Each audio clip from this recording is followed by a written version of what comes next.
Le Saint Soar, nous trouvons des paroles redoutables. Des actes de l'homme se crée un esprit mauvais qui se tient là et aspire à se venger de celui qui l'a engendré. Dans la section Pekudei, il est rapporté que Rabbi Shimon bar Yochai marchait en chemin avec ses compagnons lorsqu'il aperçut un esprit qui se tenait sans pouvoir entrer dans son lieu. Il leur dit « Cet esprit est une entité née d'un acte mauvais accompli par un homme. » Rabbi Shimon interrogea cet esprit. « De quoi es-tu issu » L'esprit répondit « D'une parole prononcée par cet homme. » Selon l'enseignement du Saint Zohar, lorsqu'un homme accomplit un acte mauvais, fût-ce par la parole seule, il crée et engendre un esprit néfaste, lequel demeure en attente du moment propice pour revenir lui nuire. Il peut ainsi arriver qu'un jour, sans cause apparente, une personne se mette soudain à le poursuivre, ou qu'une épreuve surgisse dans sa vie sans qu'il en comprenne l'origine. Tu as créé une force négative.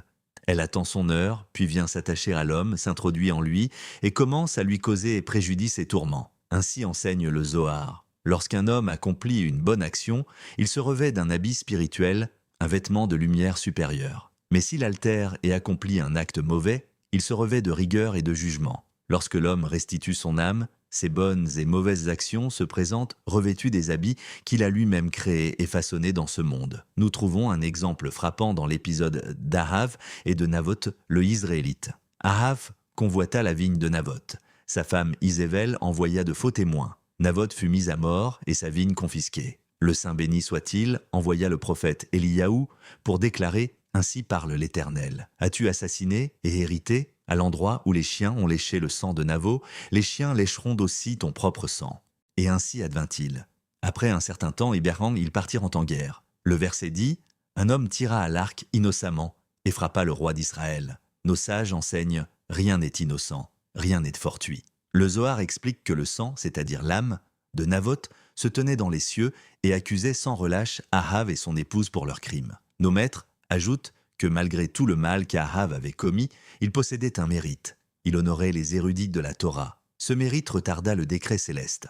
Mais finalement, le meurtre qu'il avait perpétré pesa davantage et son âme fut jugée. Ce tir anodin et en apparence fortuit le frappa mortellement. Bien qu'Ahav fût protégé, cuirassé et entouré de gardes, la flèche pénétra précisément entre les jointures de son armure. Ainsi, lorsqu'un homme vole, ment ou faute, selon le Zohar, il crée un esprit mauvais qui ne s'efface pas. Il attend. Et lorsqu'une accusation s'élève, les anges et forces négatives qu'il a engendrées reçoivent soudain la permission d'agir. La Guémara enseigne, 3 choses rappellent les fautes d'un homme devant le tribunal céleste.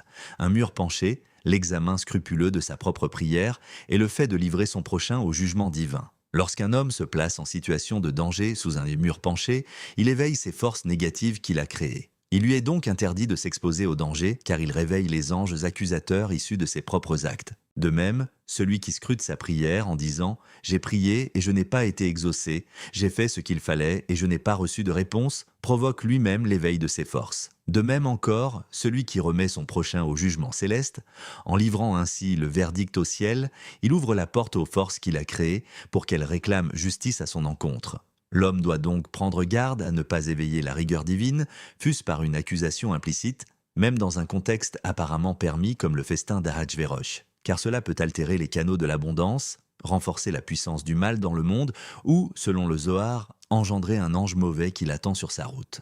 Même si l'homme possède des mérites et de bonnes actions, l'esprit négatif peut trouver une brèche pour s'introduire. Il faut redoubler de prudence dans les moments de danger, ne pas s'y exposer, ne pas s'abandonner à l'examen orgueilleux de sa prière et s'abstenir de livrer autrui au jugement céleste. À Pourim, le peuple d'Israël fut menacé d'anéantissement à cause d'une accusation née sans faute manifeste. Ce n'est que lorsqu'ils se levèrent, firent teshuva et jeûnèrent, que le décret fut annulé. L'homme doit, à partir de là, veiller attentivement sur ses actes et sur les accusations qu'il pourrait susciter, même sans transgression apparente, et entreprendre un examen de conscience afin de réparer ce qu'il a pu créer dans le passé comme force négative. Que le Saint béni soit-il nous accorde le mérite de nous attacher à la sainteté dans la voie de la vérité et de la pureté, et que nous méritions la délivrance complète.